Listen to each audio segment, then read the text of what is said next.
My ex used me to pay her tuition and rent, then dumped me for her boss. Now she's desperate, and I disappeared completely. I'm a 27-year-old guy, and I thought I had met someone who genuinely cared about me.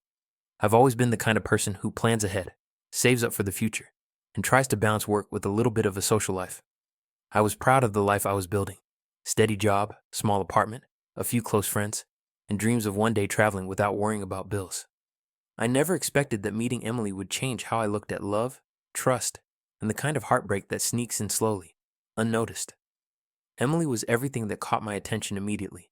She had this effortless charm, a smile that made you feel like the world had paused just for you, and an ambition that seemed inspiring at first. She talked about her goals with excitement, and I loved listening. She had a way of making you feel like your own worries didn't matter, like just being there for her was a privilege. The first few weeks, it was all dates at little cafes, long walks in the park, and deep conversations about everything from childhood dreams to our favorite movies. She remembered the small things I said, and it made me feel valued in a way I hadn't felt before. We bonded over these little shared moments, laughing over inside jokes, comparing playlists, and talking about future ambitions. I found myself telling her things I'd never told anyone else. My struggles at work, the tight budget I kept to save for a trip to Europe, and even my quiet fear that I might never find someone who really understood me. And she listened. At least, I thought she did. There were subtle signs, things I brushed off as normal stress. She mentioned rent or tuition in passing, complained about the cost of textbooks, or joked about her bills piling up. I didn't think much of it at first. It was casual conversation, nothing manipulative. But looking back, I realized those little mentions were the first threads of a web I was about to get tangled in. I just didn't know it yet. I remember one night walking home from dinner, laughing about something silly she said, and feeling this rare sense of ease, before a tiny nagging thought whispered in the back of my mind, "Is she being completely honest with me?" But I pushed it aside, telling myself I was overthinking. I thought helping Emily was just part of being a caring partner. At first, it was small things. Picking up lunch when she was swamped with assignments, covering for a few missed bills here and there. I told myself it was temporary, just a little support while she got on her feet with college and work. I didn't mind. In fact, I felt proud. There was this warm feeling in my chest whenever she looked genuinely relieved or grateful. "Thanks. You're seriously a lifesaver," she'd say, and I'd smile, believing that our connection was built on trust and mutual care.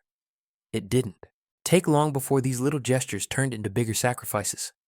I found myself rearranging my weekends to help her with errands, staying late after work to cover some unexpected tuition fees, or lending money for rent that she said she'd pay back next month. I told myself it was love, that supporting her meant investing in a future together. My friends noticed, though. They'd casually mention, "Hey man, don't you think you're giving too much?" And I'd just laugh it off, insisting I was fine. Deep down, I did feel uneasy sometimes, but her soft eyes and sweet words convinced me I was doing the right thing. Even with the sacrifices, there was this invisible tension. I started noticing little things. She never asked me how my week had gone. She rarely offered to split expenses, and sometimes her tone carried a faint expectation rather than gratitude. But I kept rationalizing it.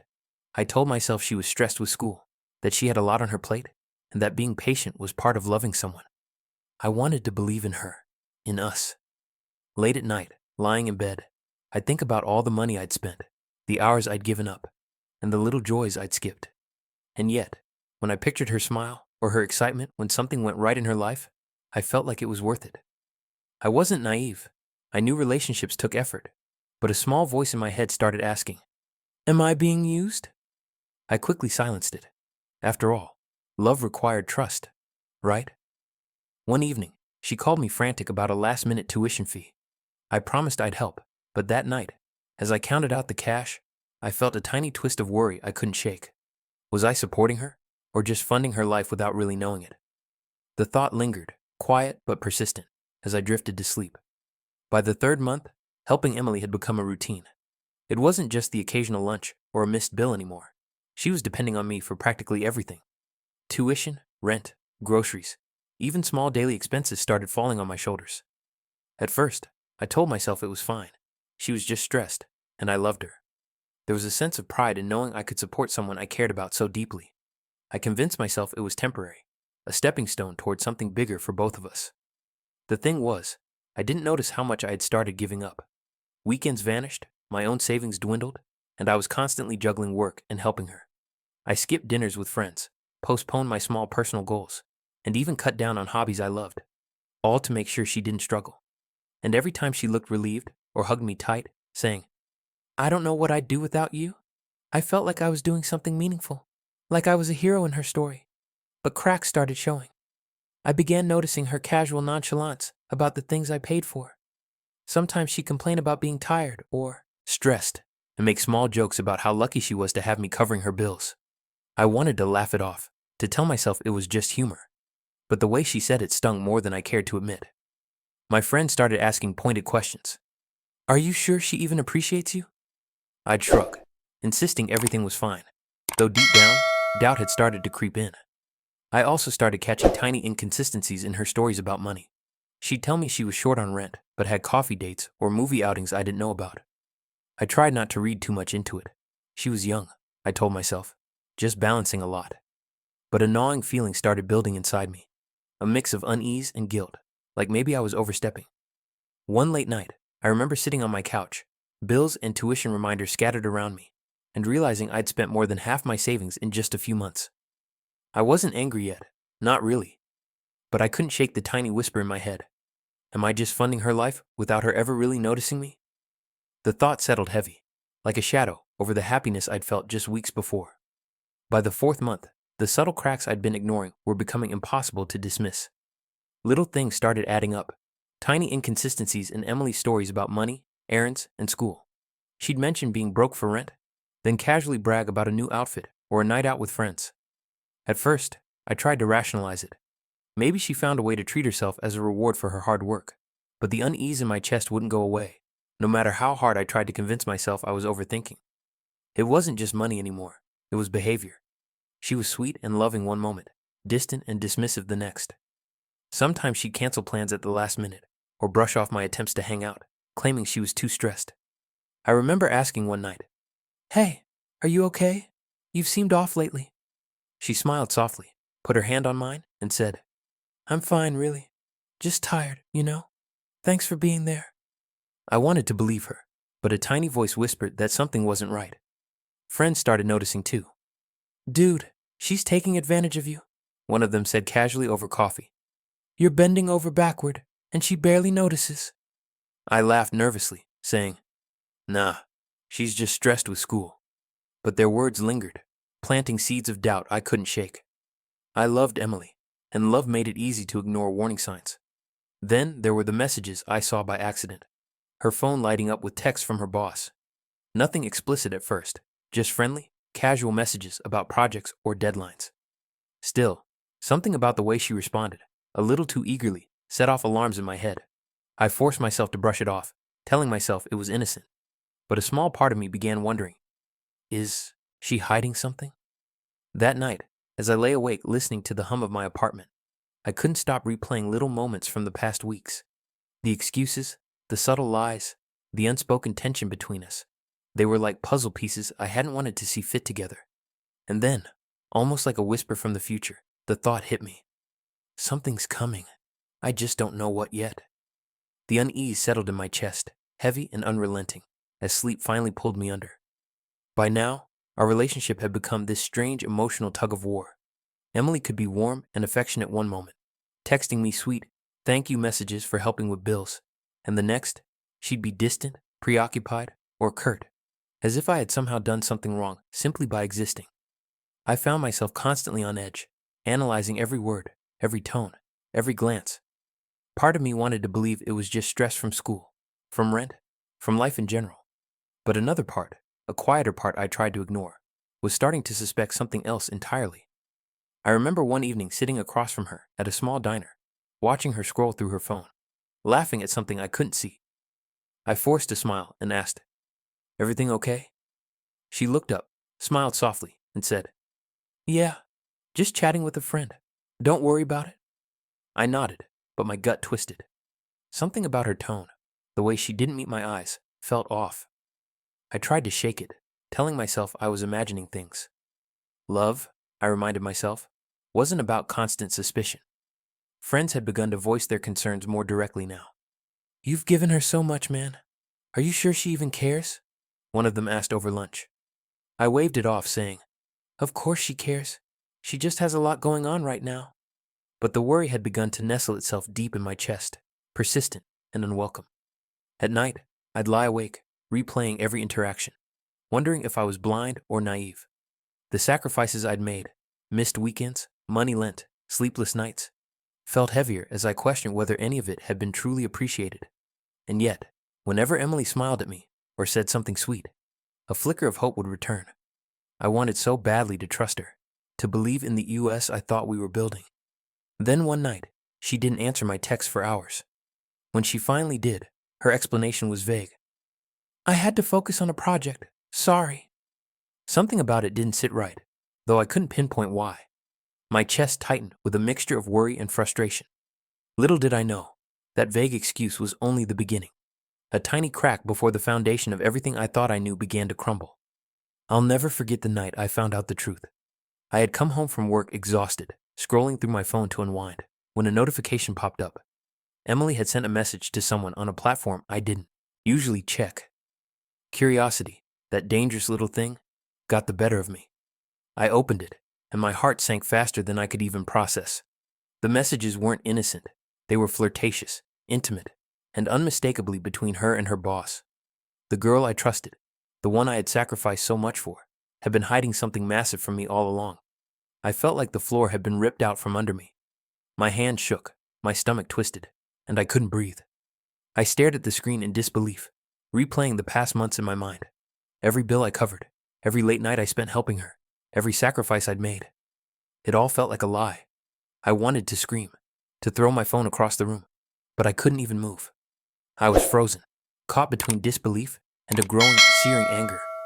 When Emily came home that night, she found me silent, scrolling, my face pale. "Hey, what's wrong?" she asked, casually, unaware that everything had just changed. My voice caught in my throat. Who are you texting?" I asked, my tone shaking. She laughed nervously. "Just my boss. Why?" I wanted to believe her, to cling to some shred of innocence, but the evidence was right there in front of me. I had been funding her life while she had been building something entirely separate, and completely without me. I confronted her gently at first, then with rising panic and desperation. She smiled that same charming smile she always used, brushing it off as harmless flirting. "It's nothing," she said. "You're overthinking." But I couldn't. I knew in that instant that my trust had been exploited, that every sacrifice I'd made had been used against me, in ways I was only just beginning to understand. I went to bed that night feeling hollow, betrayed in a way that cut deeper than anything I'd experienced. My world had shifted, and I realized I wasn't just heartbroken. I had been manipulated. And somewhere in the darkness, I knew that things were about to get much, much worse. The next day, I couldn't hold it in any longer.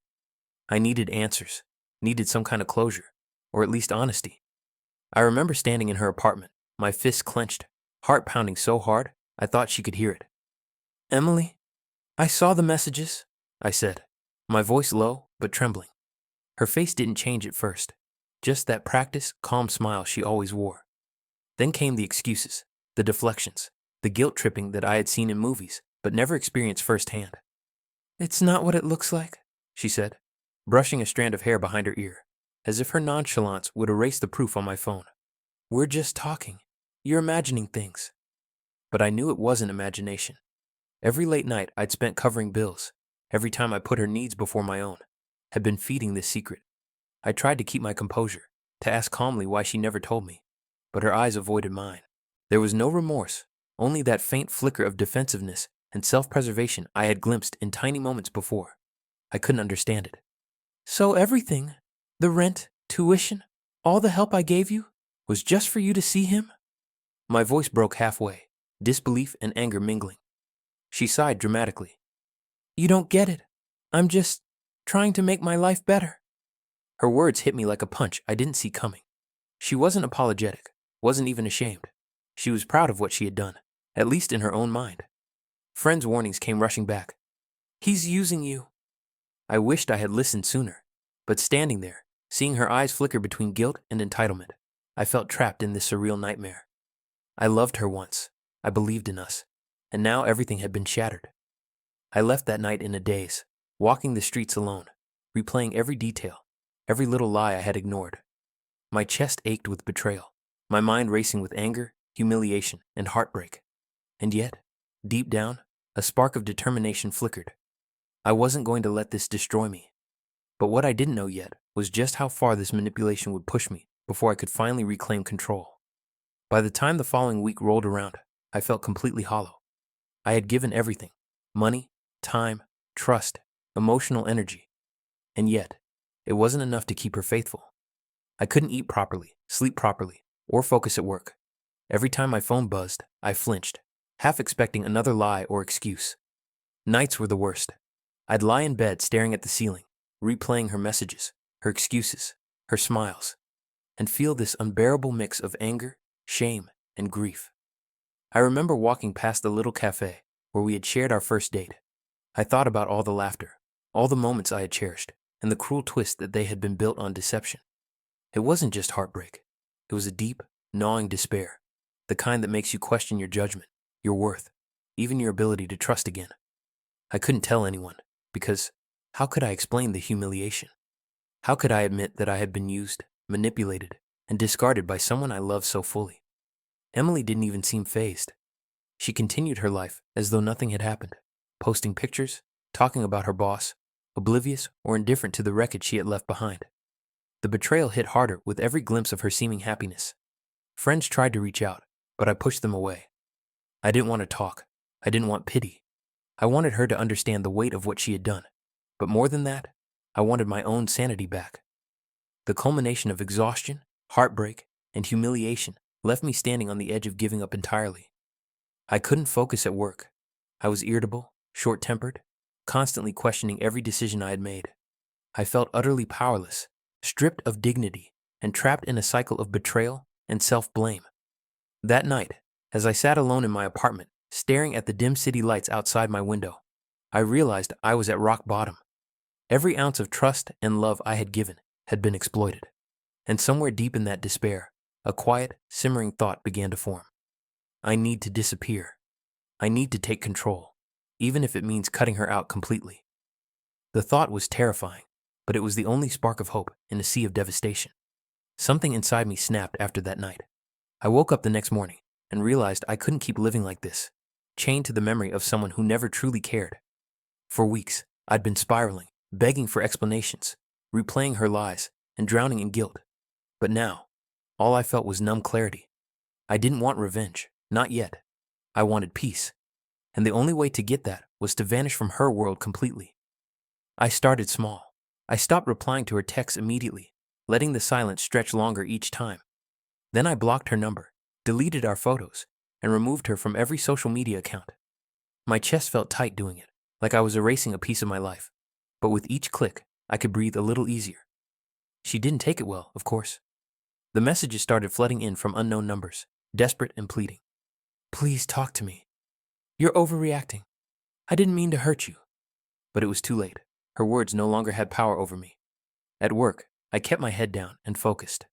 The world felt different now, quieter, colder, but strangely freeing. My coworkers noticed I was more withdrawn, but I didn't tell them why. Every time my phone buzzed with an unfamiliar number, I felt that familiar pang of fear mixed with satisfaction. She was losing control, and for the first time, I wasn't the one being manipulated. The more she reached out, the more invisible I became.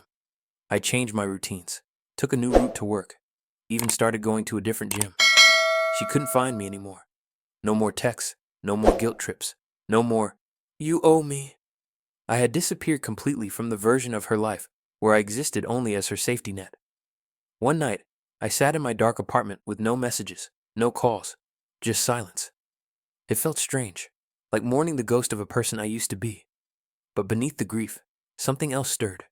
Power, control. For the first time in months, I realized I wasn't her victim anymore. And even though she didn't know it yet, she was about to feel exactly what it meant to lose me for good. It started about 2 weeks after I disappeared. At first, I thought she had finally given up. But then, the messages began creeping back in through different accounts. New numbers, fake usernames. Even a few mutual friends told me she was asking around about where I'd gone.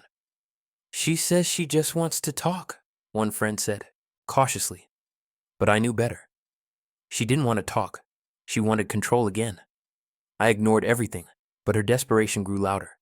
She sent long messages filled with half apologies and twisted logic. You never understood how stressed I was. I didn't cheat. It just got complicated. And my favorite, you abandoned me when I needed you the most. Reading them, I realized how manipulative she still was. Every word was designed to make me feel guilty, to drag me back into the web I had finally escaped. Meanwhile, I started noticing the ripple effects of my silence. Her social media posts changed. Suddenly, she wasn't flaunting her relationship or her new lifestyle. She started posting vague quotes about regret and betrayal. It was almost poetic, watching her crumble under the same weight she'd put on me. Friends who once thought I was overreacting now saw the truth. Her mask was slipping publicly, and I didn't have to do a thing. One night, though, she managed to find a way through. An email. The subject line read simply, "Please." Against my better judgment, I opened it. It wasn't angry or defensive. It was pitiful. She said her boss had dumped her rent was overdue, and she was falling apart. She asked if we could meet, just to talk. I stared at the screen for a long time, feeling nothing. No pity, no anger, no closure. Just a hollow sense of distance. I didn't reply. I didn't have to. I had finally learned that silence could be the loudest form of justice. But as I closed the laptop that night, I knew this wasn't the end. People like her didn't just fade quietly. They fought to stay relevant in your life, even when they had destroyed it. And deep down, I sensed she was about to cross another line I hadn't seen coming. Weeks turned into months, and slowly, the emptiness I carried began to shift into something else. Something I hadn't felt in a long time. Peace. At first, it was fragile, like glass on the edge of breaking.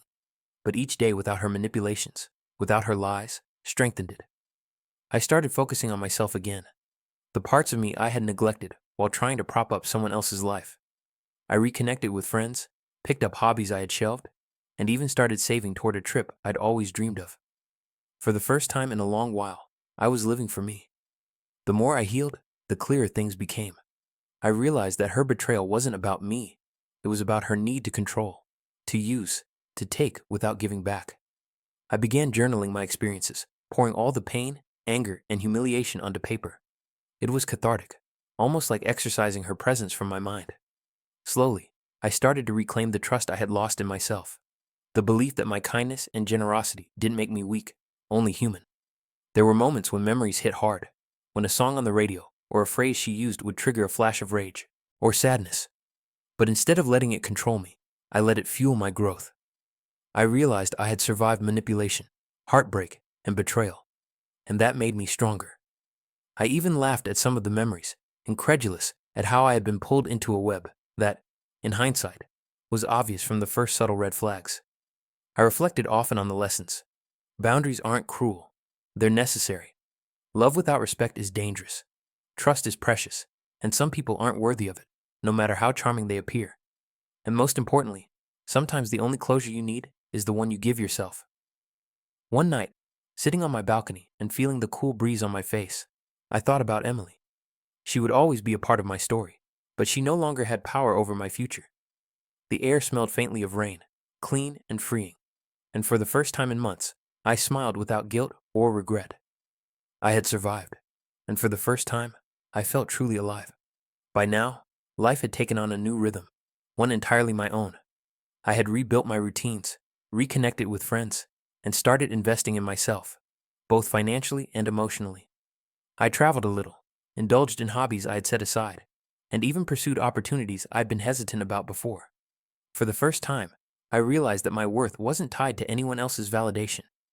I had been used, yes, but I had walked away and claimed my life back. That, in itself, was victory. Then, out of the blue, she reached out. A message appeared on a platform I hadn't used in months. "Please, I didn't know how much I lost until it was gone." I stared at the screen, heart steady, stomach calm. I felt no anger, no panic, just quiet recognition of her desperation. She had chased control, betrayed trust, and burned bridges. Now she was facing the consequences of her choices, and I didn't have to be a part of it. I considered replying, maybe a word of closure, a reminder that what she did couldn't be undone. But instead, I didn't. I deleted the message without reading the rest. That act, simple, silent, absolute, was the final line of demarcation.